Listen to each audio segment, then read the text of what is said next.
Hey, you guys, it's a Saturday night, and you know it's me, the girl, SC Bookout 843. We got some music going on right there. Welcome to another show of SC Bookout, the French Chat. So, tonight, I'm just going to talk to you guys about all the adventures that we have coming up next year in 2025. Okay. So, first, I would like to thank you guys for being here with me for 2024. This has been the year of complete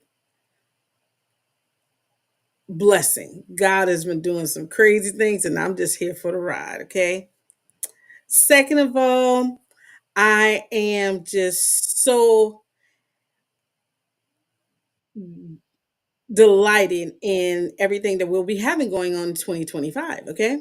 So, first, okay, I know last year we were supposed to do the AAALAC Chasing Your Dreams book tour, but unfortunately, because of unforeseen circumstances with our producer, we had to cancel it. But y'all know we coming back, right? Y'all know we coming back in March, right? So in March, we will be here in Charleston, South Carolina. Okay.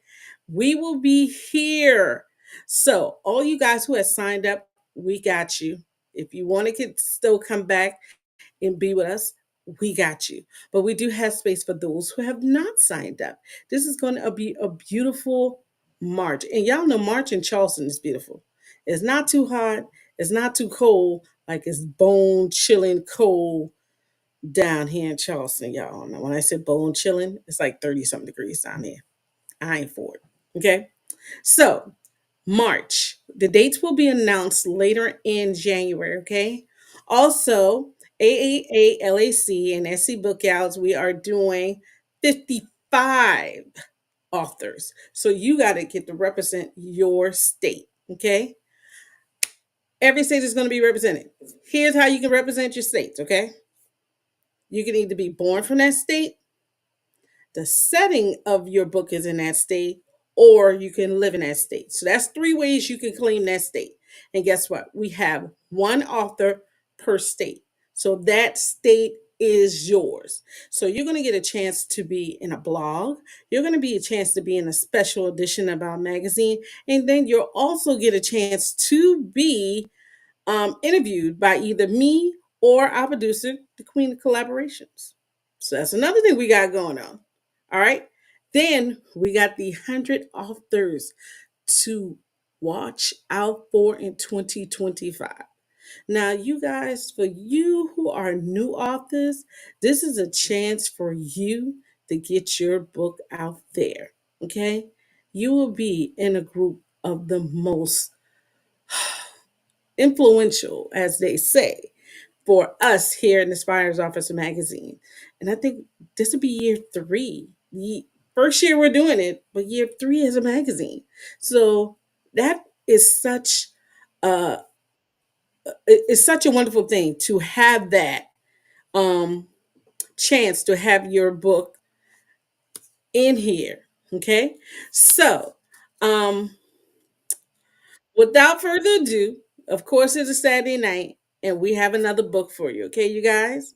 I have author Lashanda Moore, and she will be talking about her book, which is a second chance love called Accepting Destiny.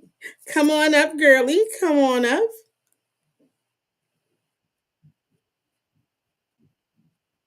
So while we get her to come up, she's going to talk to us about her book. And there you can see on the side of the screen is the I am one of 100 authors. And we're having a little technical difficulty. So I'm going to keep going because we got much more coming up. Okay, you guys? Oh, there she is. Hello.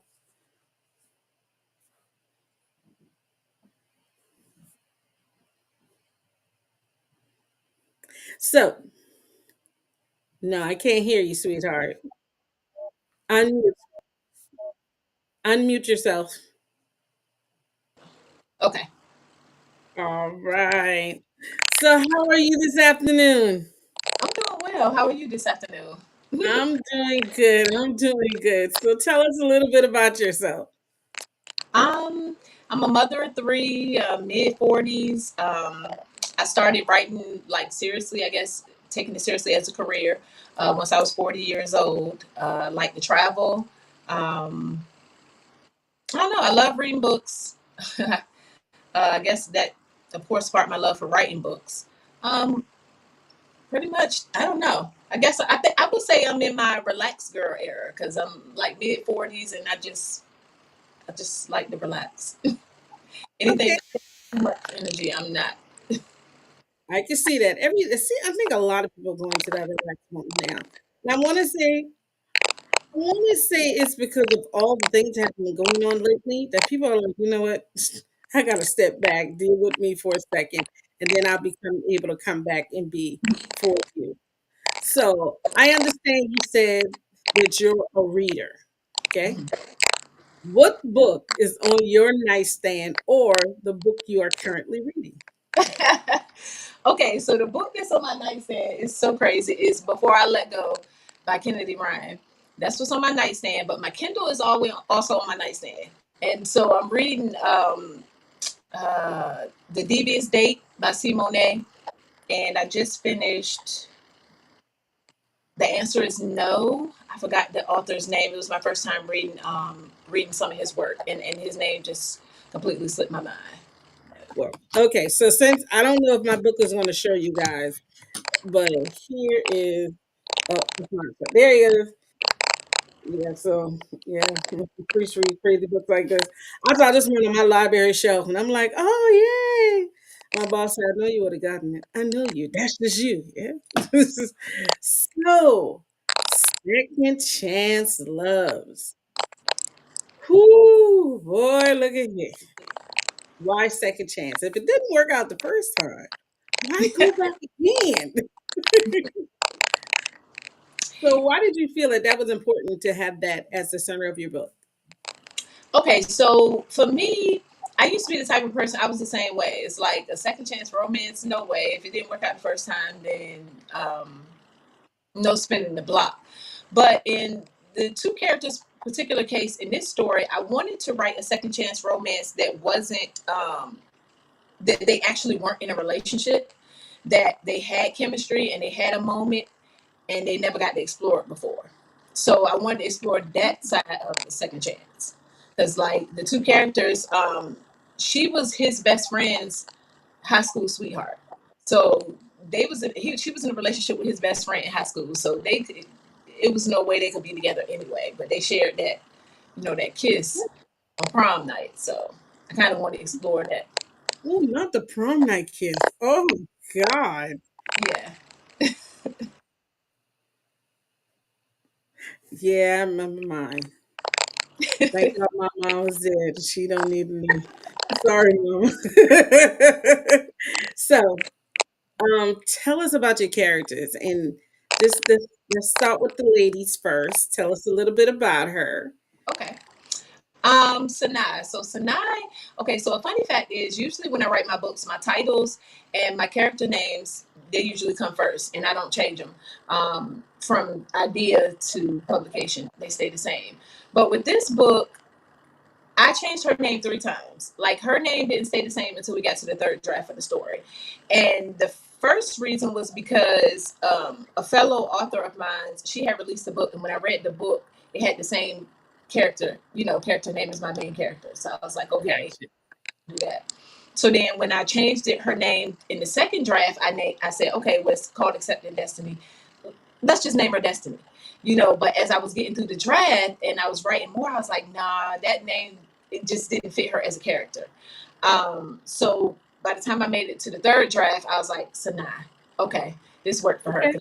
Feisty, like like Sanaa Lathan, like she just had this feistiness about her, and it just fit. So her name ended up being Sanaa, so I kept that. Um, but she's a woman who was left home, went to college, um, was with the guy in college. They got married. They started a life together. They didn't have kids, and then he cheated on her, and so they end up getting divorced. And she ended up moving out of the house, the dream home that they picked out, and moved in with her best friend. And so she's a character that's like a lot of women out here that's been through a divorce or been through a relationship that they've been in long term for many years, and once they it's dissolved, it's like they really don't know who they are. They That's just pick up the pieces of who they used to be, basically. that's the vibe that I was getting, that she was at that point of that crossroad point, like, okay, I'm no longer in this relationship, so like, who am I? Where do I go from here? That's the vibe that Yeah, I was getting. So okay, so I was right. Okay, cool beans, cool beans. yeah, yeah. So, yeah, so that's where she was at. She was trying to pick up the pieces, essentially, to her life again. Her marriage, that became her identity. So once that was over, it was just like, okay. So, Yeah, and then let's see, for him, Armand Armand was special because I didn't want him, okay, just like I didn't want her to be bitter from her divorce. I wanted her to be hurt, and I wanted her to be able to feel it, and I wanted her to be able to get through it. But I didn't want her to be bitter as a result, because then it would have been hard for her to fall in love again. Like, that's not realistic for somebody to be coming out of a marriage and then they bitter and they hate men, and then all of a sudden now you just run into this guy and it's all, no, that's not how it works. So I had to make sure she wasn't bitter, but that she just needed a change of environment. Right. okay. So I wanted her to just have a change of environment, to get out of the environment that she had been in. And for him, uh, it was like he was dealing with grief, but he was to a point where I think he kind of pushed it down and buried it so that he would have. It wasn't that he wasn't okay with it, because he was okay with it. He had accepted it and all that stuff. But when it came time to him to move on and to seek love again, he hadn't moved on. He wasn't over it. To me, it Right. seems He like didn't realize that. he he was trying to push himself to move forward, but he still had that memory of Yeah. past, and it was like he was fighting against his heart Right. in his mind. Right. That's the battle that I got when I was reading it. Right. Right. And it was because, I mean, like his music, and like with his music, that's why I inserted the part about him expressing himself through his music and how he couldn't write a song. Like he had been stuck on this song. He had came up with the melody. He would play it on his guitar all the time, but once he get to a certain part as to formulating the words, he wasn't able to do that. So yeah. So with him, I kept on hearing, when you had that part, I was thinking the Aaron Hall song, "I Missed You." That's what was going on with me. Sorry.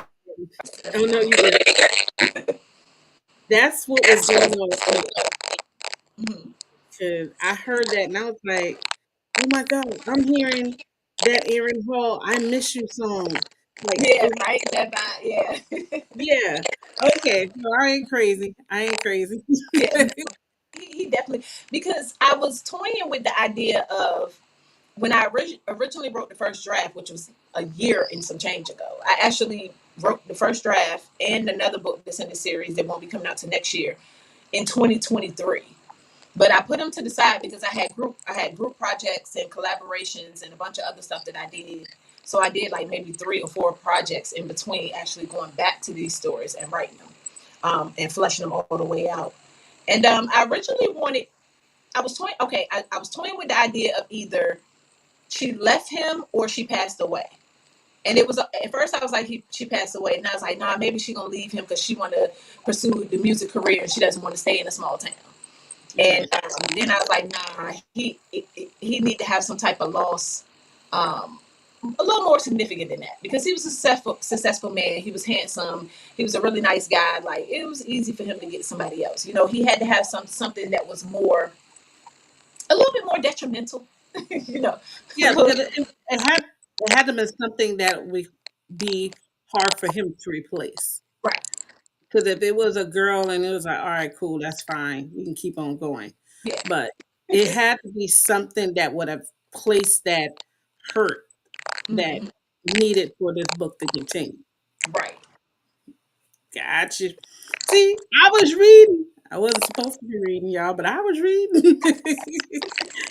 Your cover art. I love this poster. Can you tell us a little bit about that? Sure. And it's funny because I bought the covers. Wow. After I wrote the story, because I have she's an author as well, a well-known author, and she designs a lot of covers. Whether a lot of people know that or not, she designs a lot of the covers for the books in our indie space. Mhm. And like I was just when I went to her when I finally found her, and I went to her website and I had got like maybe one or two covers from her. But once I finished writing the first two books, well now to be the first and the third because I slipped in and wrote another one. But to be the first and the third books, I said I just want to get covers with couples because I want when people to look at the covers, I want them to know to make no mistake that it's a romance. It's about black characters. It's a small town, so I had all those things in mind. So imagine that, and then I go to her website, and then I find this cover, and I'm like, okay, so like this, everything that I wanted, couples, black, small town vibes, and it was just there. I just couldn't pass it up, so I got the covers, and Okay.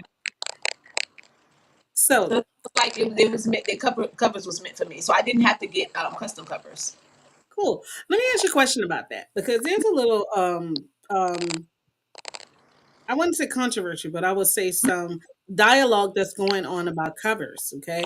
Now I just recently helped someone publish their book, and I asked the person who I purchased the cover from, will this cover be duplicated? And she was like, I don't duplicate my cover. She said it real snarly.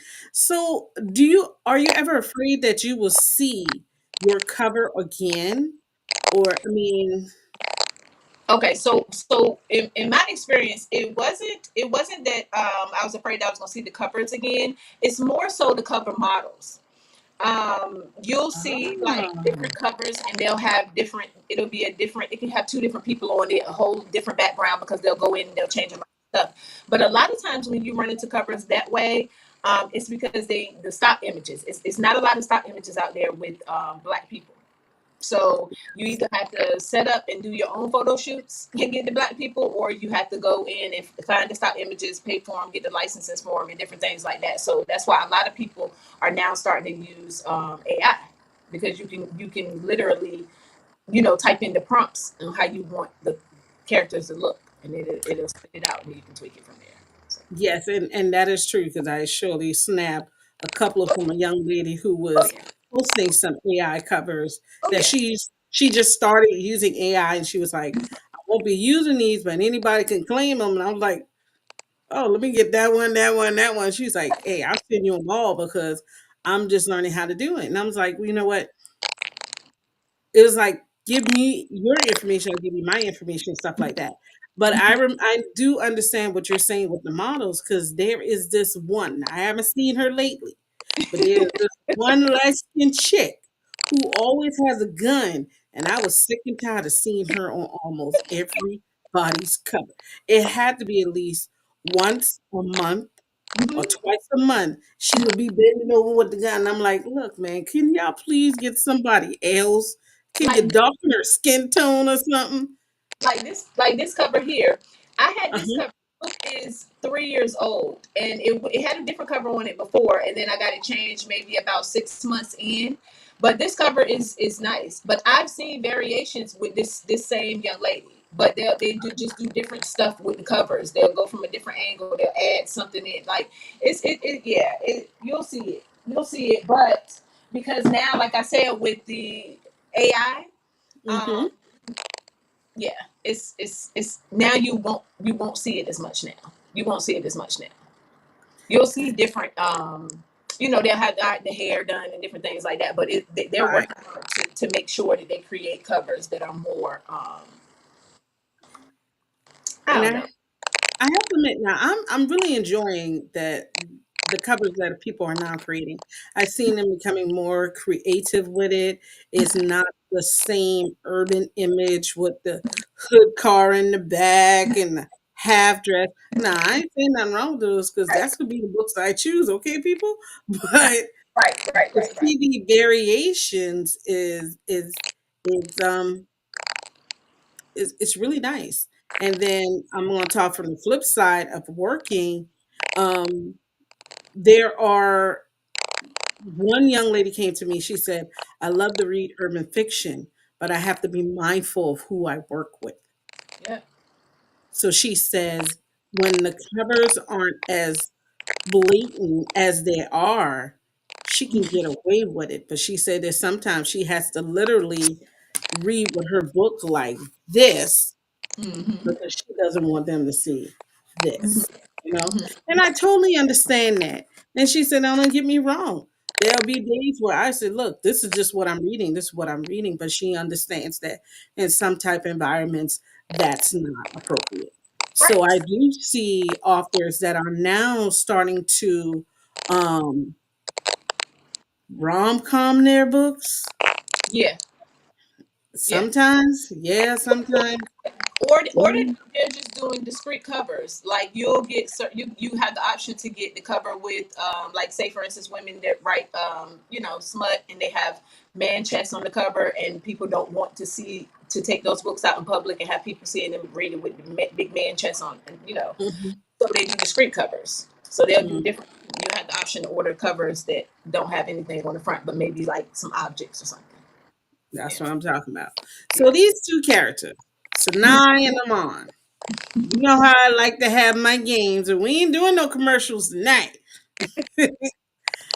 If they two were together and they were listening to a love song that is the basis of this book in their relationship, what love song would it be? Hmm. Um. Ooh, that was a good one, Teresa. I gotta think about that one. Yeah. Uh. Wow. Um. I know. Okay. No, I, I I can't don't say know. I that. don't know if really. Okay. So I don't know if really, like, for them to. I had this whole, when I was doing my marketing, when I was in releasing the books. Like, I had all these songs picked out, and I played them and flowed through, and it was more of a, like, old school R&B vibe, right? Okay, So okay. I had like, Good Girls, like Why the Good Girls Taking All the Time by Joe. Um, uh, what else? I had like Soul Child, um, So Beautiful. What else? Um, I'm trying to think. Oh, I can't think of one. I'm right. really drawing a Yeah, blank. right. My mind is drawing a blank, and I literally, Mirror. Mirror by Justin Timberlake. That was one of the main, major ones. And one of my other readers, she was like, "Why did you give me a playlist?" Because she was loving all the songs I was putting up there with the copy and stuff when I was marketing it. She was like, "Why did you give me a playlist?" And I was like, I yeah, like that. going off vibes. But yeah, like, Mirror by Justin Timberlake. I think that really kind of embodied them, because I wanted her to. It had to be somebody, like, I don't know if you remember the quote in the book where he said, when he got jealous, when she was getting a little jealous when she went to the bathroom in the lounge and was coming back, and some guys was trying to hit on her or whatever, and he was like, "No, it's okay, because they can't do nothing for her. She needs somebody that's new and familiar at the same time." Right. So that's what I created. That's where the second chance came in. Like, they had to know each other. It had to be somebody that she was familiar with at some point in her life, in order for her to kind of let her walls down to let him in the first place. I know So, the song. I got it down. yeah. I'm thinking Deborah Cox and RL. We Can't Be Friends, I think the song of it. Yeah, I remember that song. We Can't Be Friends. That I, I, Picasso. I Yeah. think I think we might be rolling with that, but then I'm hearing it's not even a love song. It's Kelly Rowland and with Sierra Baby Daddy. Never End. Nelly. No, oh my God. She had a song called Never End. Oh, and Future. Future, yeah. Future. Yeah, yeah, yeah. Okay. I'm hearing that. I'm hearing that. Okay, okay. So now we got to talk about these characters and who they're gonna be in real life. So, Yeah. um, if I'm inviting them to Thanksgiving dinner, what is Shania gonna be eating? She gonna be eating turkey. She gonna be eating yam. Yeah. I don't know. I think I see her as a turkey person. A turkey person. Yeah. I can't see her as eating ham because to me, another thing in the book, she seems like she was strong willed, but also fragile at the same time. So that's another thing. And it was like, I want it, I want it bad, but I ain't got time for it because it's ain't work. Mm-hmm. That's another vibe that I got from her on the flip side. Like when they started their interactions, that's one of the things that was coming through to me. So tell us, where can we get this book? Where can we find this book? How we can follow you, and what do you have coming up?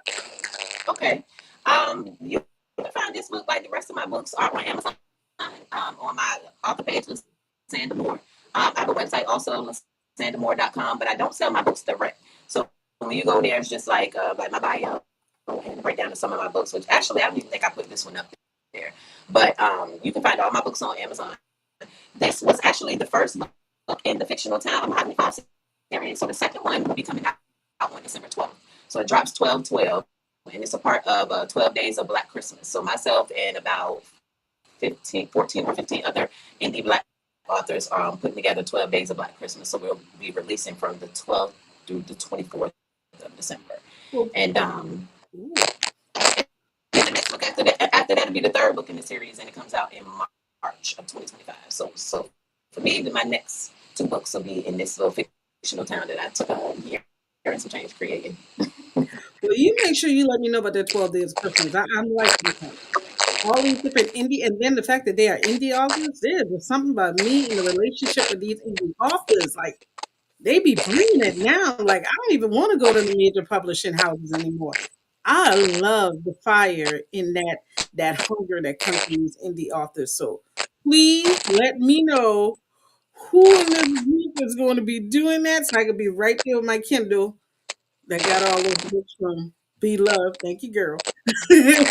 So, but I thank you for joining me tonight. And we always keep in contact with each other. However, I may help, just let me know. So, thank you again. And you guys, won't y'all go out there and grab Accepting Destiny that is out now. And make sure you pay attention to that 12 Days of Christmas.